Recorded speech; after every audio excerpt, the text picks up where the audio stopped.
사도행전 5장 1절로 11절까지 말씀을 통해 그리스도의 집에 계신 성령이란 제목으로 오늘 본문의 말씀의 은혜를 사모하겠습니다. 지난 시간에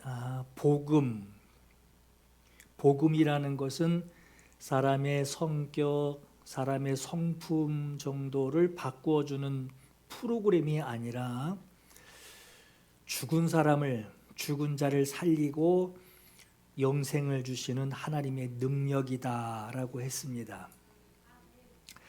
우리에게 이루어진, 오늘 저와 여러분에게 이루어진 하나님께 받은 능력이 뭐냐? 이전에는 죄의 권세가 다스리던 아담의 집에서 살던 우리들이었어요. 그러나 아담의 집에서 죄 아래에 붙들려 죄의 권세에 붙들려 살고 있었지만 하나님의 능력이 우리에게 임하였을 때 예수님을 영접한 이후로 이제 아담의 집에서 그리스도의 집으로 들어가게 됩니다. 하나님의 능력이에요. 나는 내 조건을, 내 환경을, 나의 자격을 생각하고 제가 어떻게 그 자리에 들어가요? 할 마음이 있긴 하겠지만 그러나 하나님의 능력이에요. 아담의 집에서 들어다가 하와의 집에 그리스도의 집으로 들어가게 하십니다. 하나님의 능력으로 우리에게 일어난 변화가 두 가지가 있어요. 하나는 우리가 살아가는 집이 바뀝니다.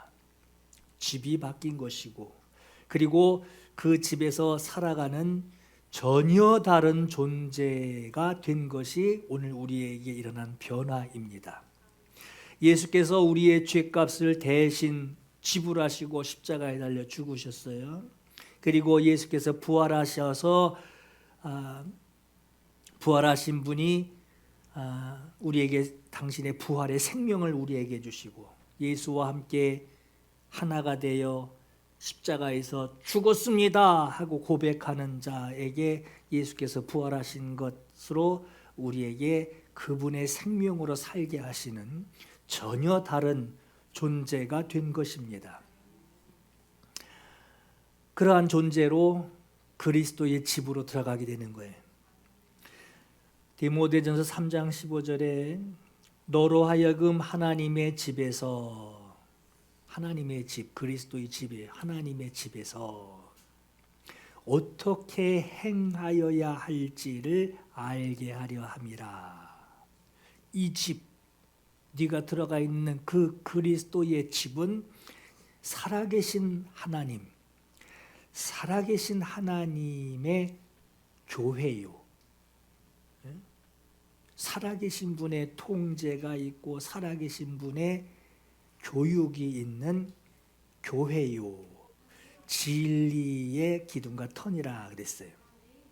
살아계신 하나님의 교회에 들어와 사는 자는 하나님을 아버지라고 부릅니다. 아버지, 아버지 하고 하나님을 아버지라 부를 수 있도록 하나님께서 우리에게 양자의 영을 부어주셨어요.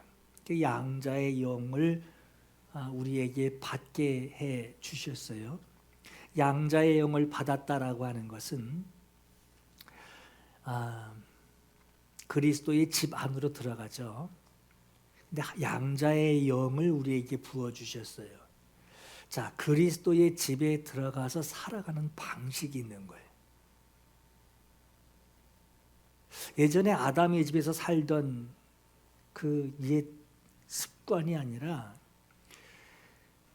그리스도의 집 안으로 옮겨서 양자의 영을 부어주시고 그리스도의 집에 들어가서 내 집이 된 거예요. 근데 내 마음대로 사는 게 아니라 살아가는 방식이 있단 말이에요.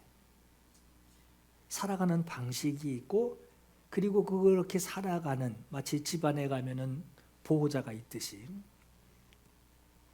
그렇게 살아가는 방식, 그 살아가는 방식대로 교육하고 가르치고 감동 주고 깨닫게 하는 인도자가 있습니다. 그 인도자가 누구시냐? 성령이에요.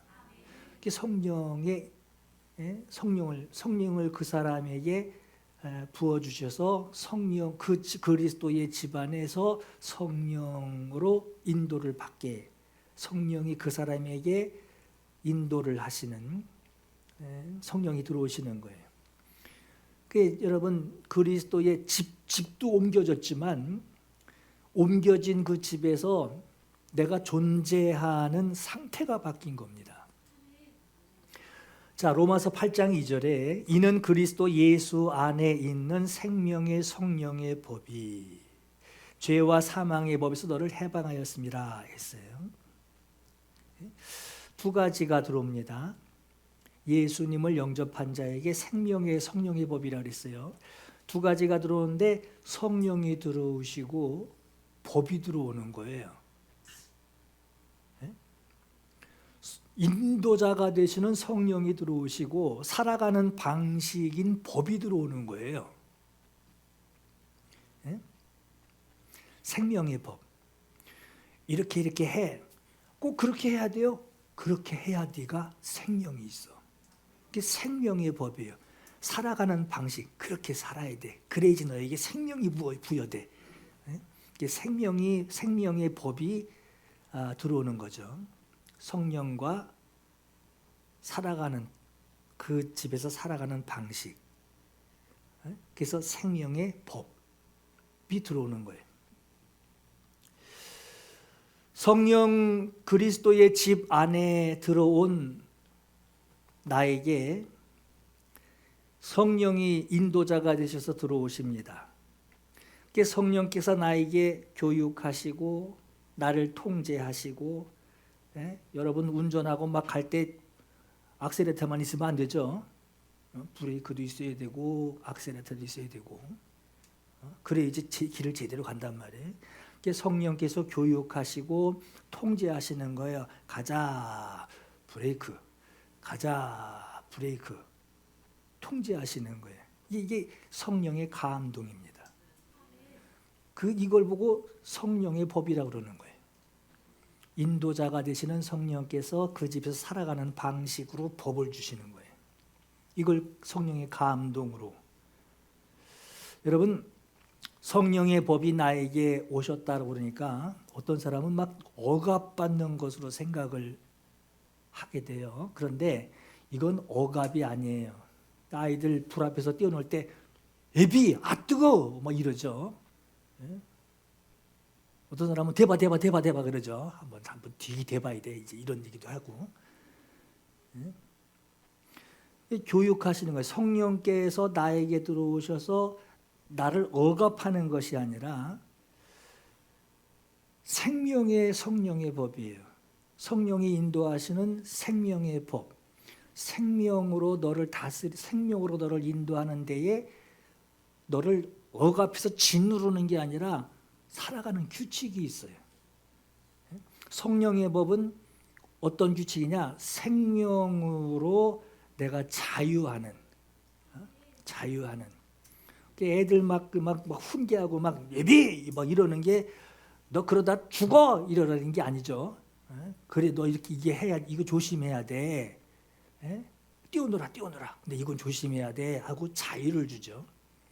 그것처럼 생명의 성령의 법이에요. 나를 자유하게 하시는, 참으로 하나님의 방법대로 살아가도록 자유하게 하시는 통치예요. 이게 생명의 성령의 법이에요. 성령이 내 안에 계셔서, 나는 이제 옛날에 아담의 집에서 하던 그 기억이 있죠.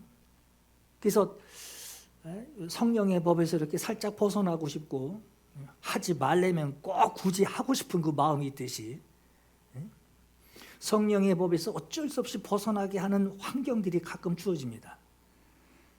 그래서 거기서 그 성령의 법에서 이렇게 벗어나려고 그러면 이제 불의가 시작되고, 오히려 재밌을 것 같은데 그게 억압이 되고, 거짓말이 또 거짓말을 낳고 하듯이 그렇게 벗어나게 하려고 할 때에 성령께서 인도자가 되셔서 멈추게 하시고 찔림받게 하시고 회개가 일어나게 하는 거예요.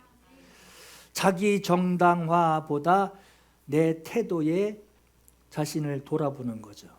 아, 큰일 날 뻔했구나. 아, 이러면 안 되는구나. 돌아보는 질문을 하게 됩니다. 내가 그리스도인인가? 내가 정말 믿음이 있는 자인가? 하나님이 정말 계시다고 내가 믿고 있는 건가? 질문을 하게 돼요.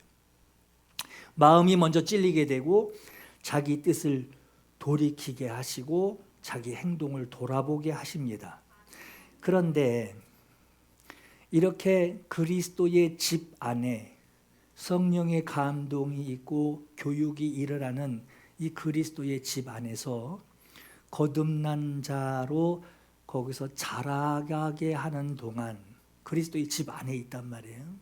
그런데 성령의 교훈과 성령의 책망과 성령의 바르게 함과 성령께서 의로 교육하는 것을 받지 못하면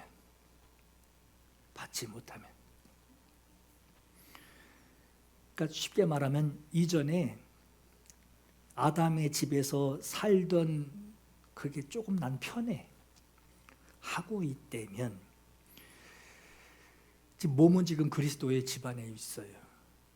근데 책망도 받기를 거절하고 교육받는 것도 싫고 바르게 하는 것도 왠지 억압같이 느껴져서 나하고 안 맞아 하고 있는 상태에서 내가 그리스도의 집안에 있어요. 그럼 나는 어떨까요? 불편합니다.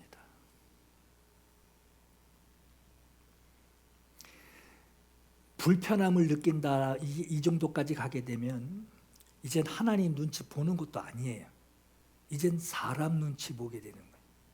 그리스도의 집 안에 있는 다른 사람들 눈치를 보게 되고 그리스도의 집 안에서 다른 사람들에게 인정받고는 싶은데 칭찬받고는 싶은데 성령을 따르는 법, 그 집에서 살아가는 방법, 성령을 따르는 법에서 인정받는 것이 어렵죠. 왜냐하면 불편하니까. 그래서 이렇게 눈치를 보고 있는데 마음에 원하는 것을 하고 싶어서 이제 거짓말까지 하게 돼요. 마치 여러분 생판 모르는 남의 집에 들어가서 그 자리에 앉게 그러면 그 집에 가서 이제 막 눈치 보게 되죠. 조금만 누가 움직여도 뭐 쳐다보게 되고 그런 부자연스러움이 나에게 있게 되는 거죠. 이게 그리스도의 집 안에 있으면서 교육받지 못할 때의 모습이에요. 그리스도의 집 안에서 성령의 법이 너를 해방하였다. 너 해방됐어 하는 이 말은 성령께서 주시는 감동으로 교훈하시고 책망하시고 바르게 하시고 의로 교육하시는 성령의 인도를 네가 받아서 그리스도 안에서 참 자유를 누리라. 그러니까 성령의 법이 너를 인도하시고 가르치시고 너를 깨닫게 하시는 그 성령께서 그 집에서 살아가는 방식을 가르쳐 주실 때에 그걸 네가 몸에 배고 그게 적응이 될 때에 너에게 어떤 일이 일어나느냐? 그리스도 안에서 참 자유자가 된다. 그래서 성경에 디모데후서 3장 14절에 보세요. 너는 배우고 누구한테 배우는 거예요? 너는 배우고 확실해져서 그 집에서 거해라. 네? 너는 배우고 확신한 일에 그래서 거기서 거해라. 남의 집에 있지 말고 남의 집 있듯이 있지 말고 그 집에 거해라. 성경은 능히 너로 하여금 그리스도 예수 안에 있는 믿음으로 말미암아 구원에 이르는 지혜가 있게 하느니라 그랬어요. 그 집에서 살아가는 방식이 이건 억압이나 규칙이 아니라 아주 몸에 밴 거예요. 그 집에서 사는 지혜가 생긴 거예요. 내 집같이 내가 자유함을 누리는 지혜가 생기는 거예요. 모든 성경은 하나님의 감동으로 된 것으로, 성령이 감동 주신단 말이에요. 악셀레터 밟아라, 거긴 안 돼, 브레이크 서 하고 감동 주시는 거예요. 성령의 감동으로 된 것으로, 보세요, 교훈과 책망과 바르게 함과 의로 교육하기에 유익하니, 성령이 그렇게 하신다는 거예요.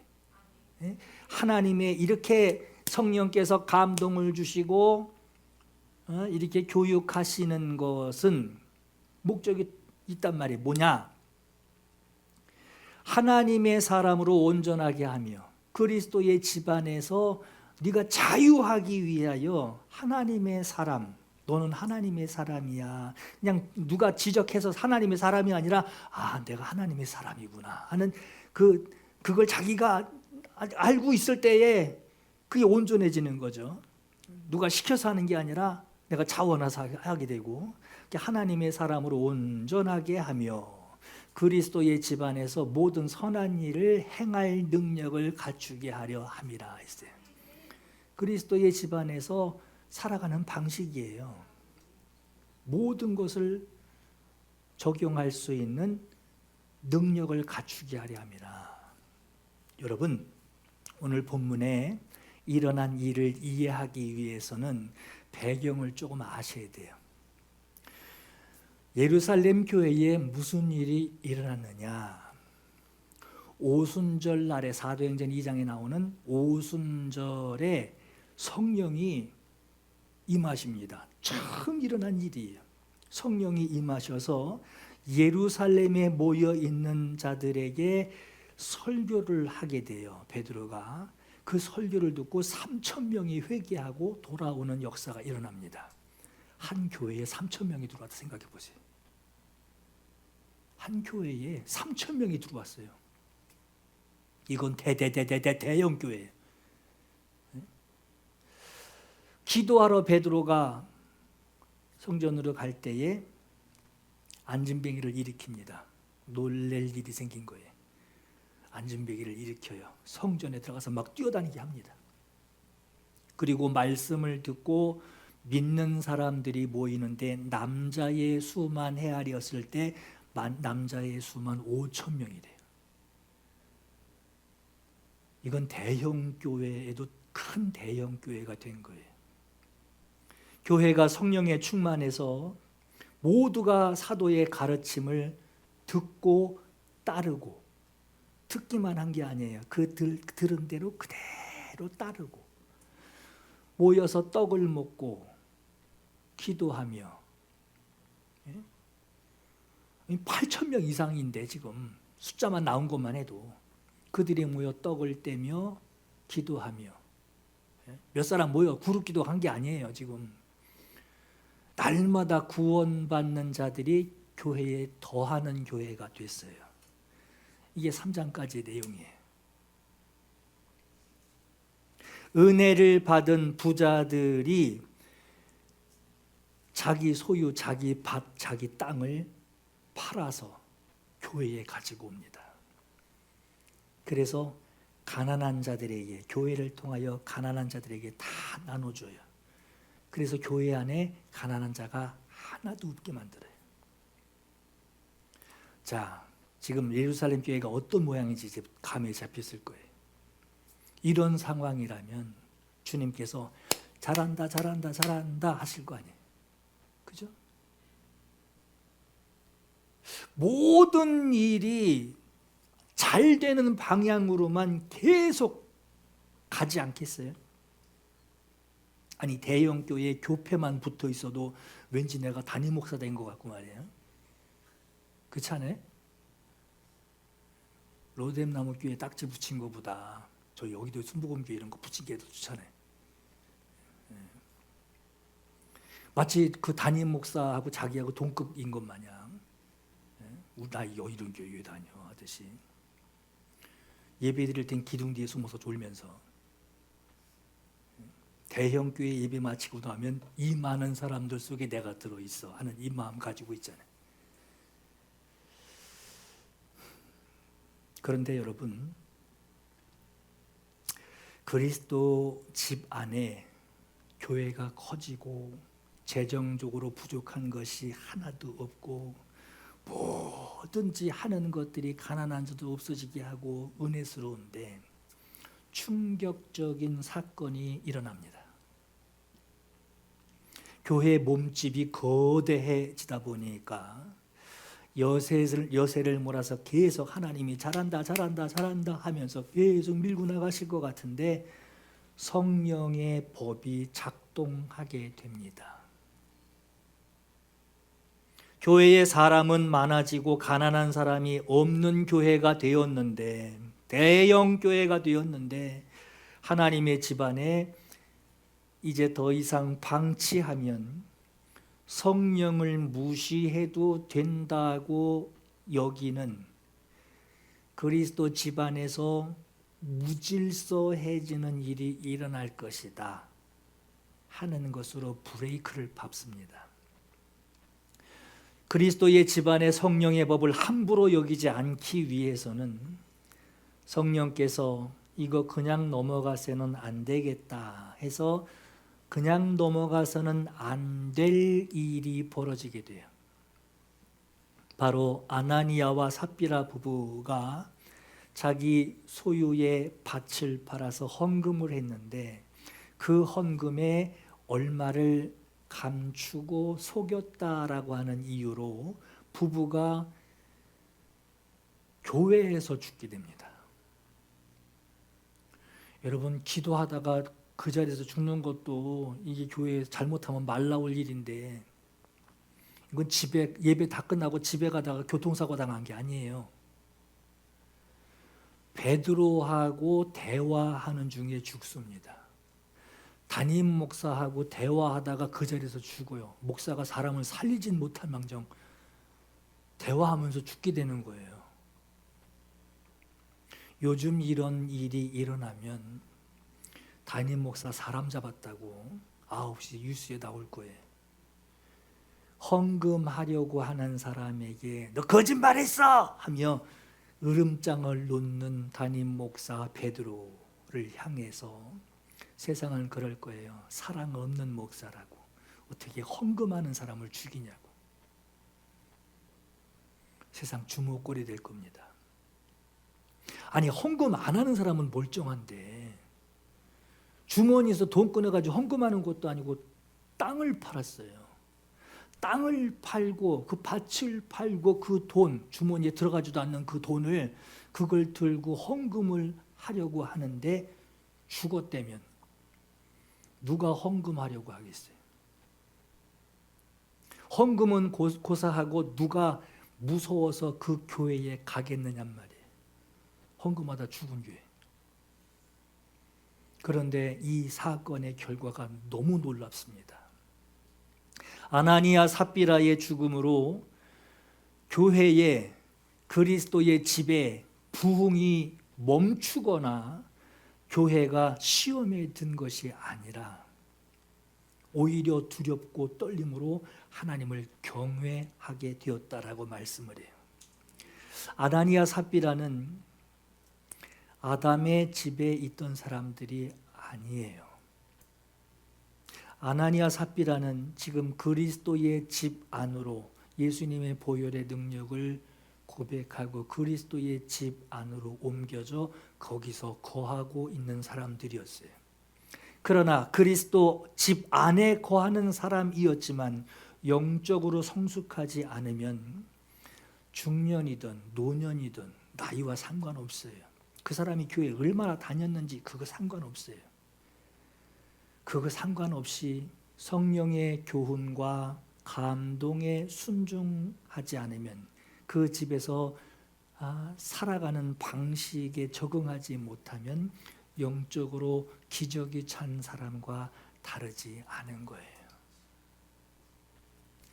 조심스러운 말입니다. 제가 지난번 어느 목사님께 들은 어느 원로 장로님이 교회 요맘때쯤 되면 기부금 납입 증명서를 떼가요. 헌금한 거. 기부금 납입 증명서로 세금 혜택 받으려고 교회에 나오지도 않는 원로 장로님의 자녀, 교회에 나오지 않은 원로 장로님의 자녀, 그 자녀를 명단에 올려놓고 기부금 납입 증명서 뗄 수 있는 명단에 올려놓고 혜택을 받다가 새로 부임한 담임 목사님이 교회의 부정부패를 싹 다 정리하면서 많은 사람을 명단에서 정리를 하게 돼요. 정리를 합니다. 그런데 그 원로 장로님이 자기 아들 이름 지워버렸다고, 목사가 내 자식을 지옥 불구덩이에 던져넣었다고 교회에 안 나오고 있대요. 아니, 교회가 절도 아니고 연등에다 이름 걸어놓고서 걸어놓는 극락 영생을 위해 가는 연등에다 이름 붙여놓은 것도 아닌데, 장로직으로 은퇴까지 하신 분이 교회를 안 가도 그만이야 하는 옆집 정도로만 그보다도 못한 것으로 생각하고 있다는 거예요. 참 불쌍하죠. 참 안타깝고 불쌍하죠.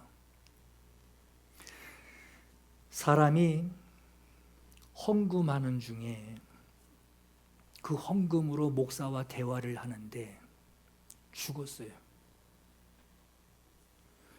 근데 시험에 든 게 아니라 아나니와 삽비라와 주변 친척들이 또 있지 않겠어요? 또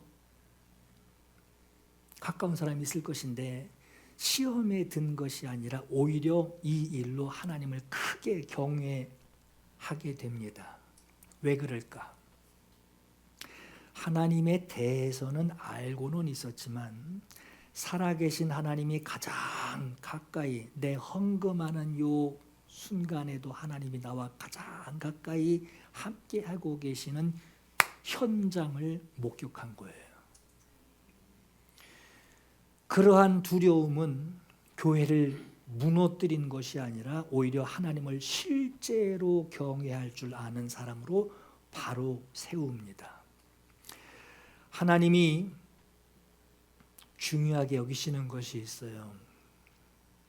교회에 사람이 많아지고 가난한 자들이 교회에서 없게 되는, 다 잘 사는 자로 만들어지는, 이걸 하나님이 이거보다 더 중요하게 여기시는 것이 있는데, 그리스도의 집 안에 성령이 계신 것을 분명히 알고, 교회 가면 목사 있어 하듯이 교회에 그리스도의 몸 안에는 성령이 계시다, 그리스도의 집 안에는 성령이 계시다 하는 것을 아주 당연히 여기고, 성령이 주시는 보호, 책망, 교훈, 바르게 하심, 의로 교육하시는 것에 그 교육을 받아서 하나님의 사람으로 온전히 자라나서 하나님의 일을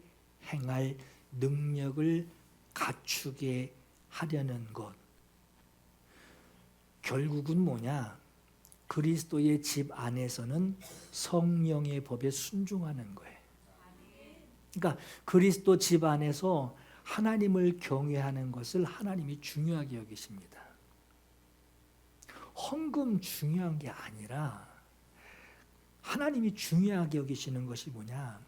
하나님을 경외하는 거, 두려워할 줄 알고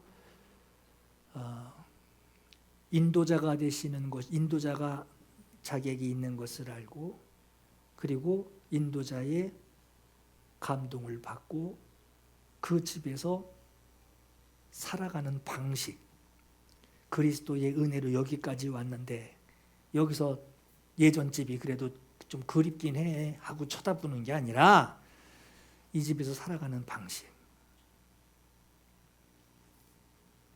여러분, 그럼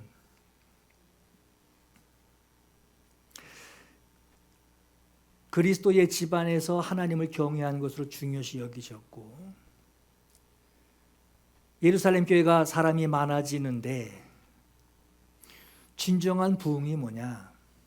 이걸 스톱을 시킬 정도로 하나님이 원하신 진정한 부흥이 뭐냐? 여러분 교회를 위해서 기도하실 때 이거 아셔야 돼요. 양적으로 커지는 것이 아니라 양적으로 커져도 여러분 이거 하는 교회들 많아요. 담임 목사 상대로 이거 하는 교회들이 있어요. 양적으로 커지는 것이 아니라 하나님을 두려워할 줄 아는, 경외하는, 하나님 계시면 너 그거 할 수 있어? 아니 못하죠. 하나님을, 살아계신 하나님을 경외하는 성숙함, 그거 하나님이, 그게 진정한 부흥이라고, 그것으로 시작되는 것이지, 사람 불러다 앉혀놓고선 뭐 그냥 껌짝짝 씹고 있고 기둥 뒤에 숨어서 자고 있고, 그게 무슨 부흥이에요. 자, 그럼 아나니아가 땅을 팔아서 헌금하게 된 동기가 뭘까? 아나니아 삽비라가 하나님께 바쳐야 할 헌금을 바치지 않았다는 것 때문에 죽은 게 아닙니다. 잘 보세요. 그가 땅을 팔던 두꺼비, 금두꺼비를 팔던, 얼마를 좀 이렇게 쟁여놓고 헌금을 하던, 헌금 안 하는 것보단 낫잖아요. 안 하는 것보단 낫잖아요. 더구나 이 사람은 지금 주머니에 있는 돈을 헌금한 게 아니라 땅을 팔았어요. 소유를 팔아서 헌금하게 되는 거, 이거 보통 감동 아니면 할 수 없는 일이죠. 그런데 아나니아 삽비라가 정말 잘못한 것이 하나가 뭐냐면, 그리스도의 집 안에서 속이는 거, 성령을 무시한 거예요. 3절에 어찌하여 사단이 네 마음에 가득하여 네가 성령을 속이고 그랬어요. 성령을 속이고. 베드로가 만약에 이것이 전부냐라고 물었을 때 아닙니다. 일부만 드렸습니다 하고 대답했다면,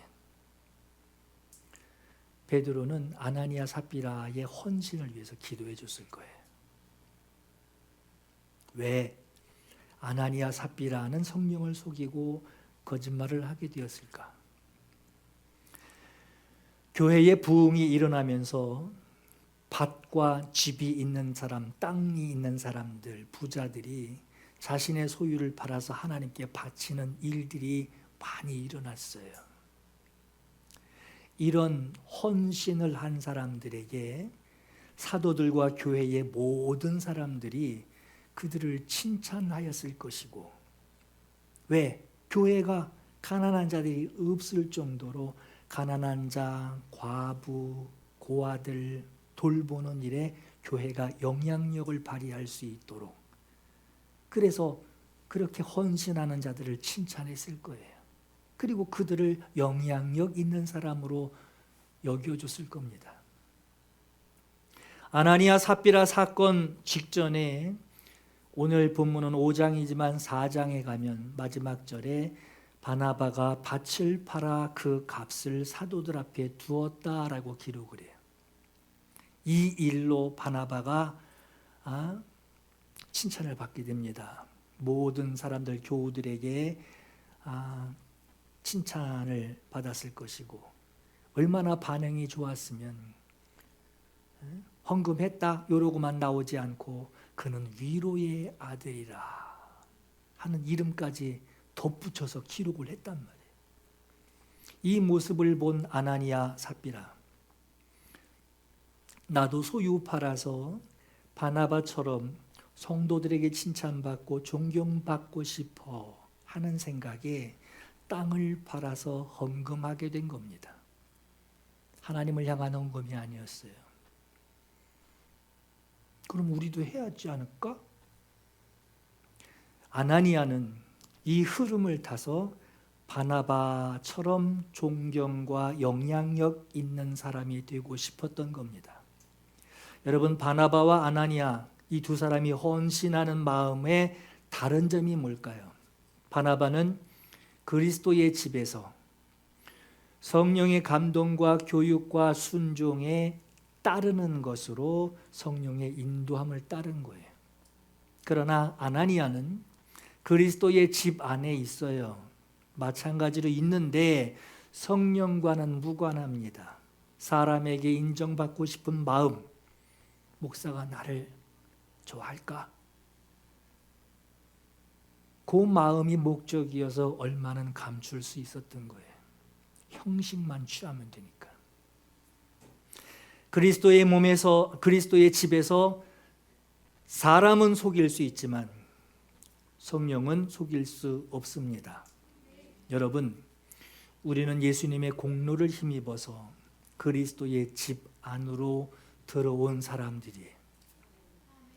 내가 예수 그리스도의 십자가 은혜를 받은 자 되었다면, 내가 하나님 아버지의 사랑을, 그 크신 사랑을 받은 자 되었다면, 재림하시는 예수 그리스도를 정말 기다리고 그날을 불안해하며 두려워하는 것이 아니라 재림하시는 예수 그리스도를 막 고대하면 세상을 심판하시는, 세상을 내가 이기며 세상을 참으며 인내하던 그 세상을 심판하는 그날, 나를 부활하게 생명의 부활로 하늘에 이끄시는 그 영광의 그날을 기대하는 사람이 되었다면 성령의 법을 따르는 것으로 하나님의 나라를 누리며 사는 지혜자가 되어야 합니다. 세상에서 나는 지금 아담의 집에서 살고 있는지,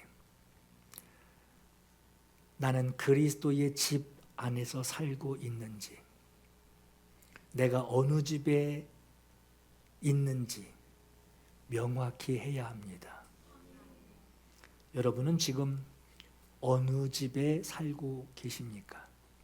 그리스도의 집에 살고 있지만 여전히 아담의 집에서 살던 그 생각을 그리스도의 집 안에서 하고 있지는 않습니까?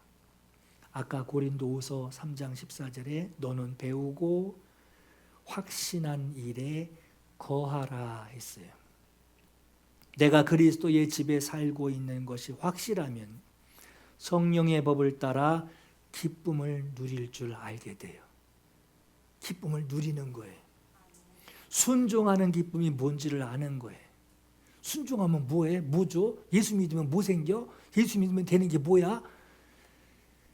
그렇게 역으로 가지 마시고 순종하는 자의 기쁨, 그 집에 사는 방식을 아는 거예요. 인도자가 나를 어떻게 여기실지를 아는 거예요. 성령이 나를 통제하고 계시는 것을 느끼는, 나를 통제하고 계시는구나. 브레이크 밟으셨구나. 나를 통제하고 계시는구나. 나를 다스리고 계시는구나. 나를 놓지 않으시고 붙들고 계시는구나 하는 이 기쁨을 누릴 수 있어야 합니다. 이 기쁨이 그리스도의 집 안에 거하는 자의 기쁨이에요. 오늘 이 기쁨으로 충만하시기를 예수 이름으로 축원합니다. 이 시간 기도할 감동이 있기를 바랍니다. 그리스도의 집 안에 사는 자, 나는 그리스도의 집 안에 사는 자로 사람의 눈이 아니라 주님 성령의 통제 아래 살아가게 하소서. 성령의 찔림 그 앞에서 멈추고 책망하심 앞에 내가 회개하고 인도하심에 순종하는 삶을 살게 하옵소서. 두 번째, 성령을 속이지 않고 하나님을 경외하는 그 집에서 사는 성도 되게 하옵소서. 눈치 보며 사람에게 인정받으려고 하는 것과 존경받으려고 하는 그 포장이 아니라 경외함으로, 하나님을 경외함으로 서게 하시고 정결한 주님의 공동체 안에 일원이 되게 하소서. 성령이여 나를 성령의 통제받는 자로 만들어 주소서. 하나님께 은혜 사모하며 합심해서 함께 기도하겠습니다. 기도합니다.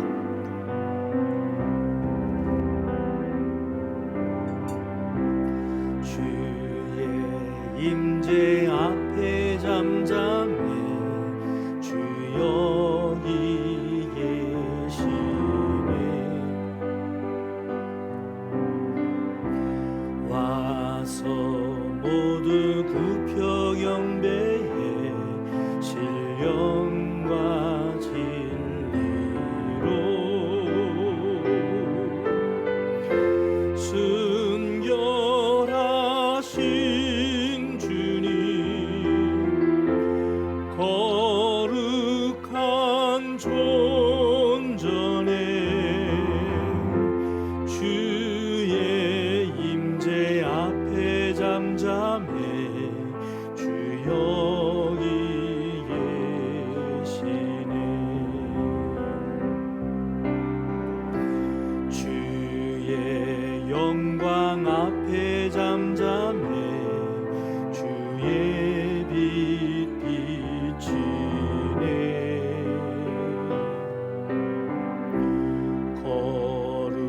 거룩한 불태우시며 영광의 관승에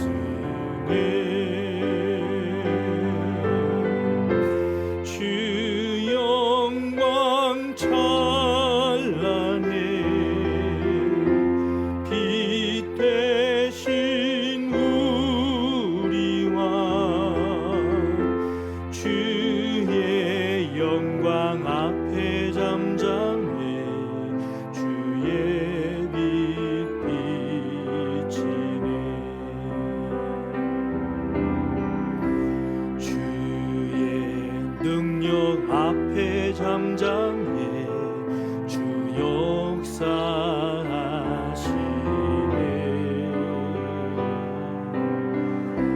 죄 사하고 치유하시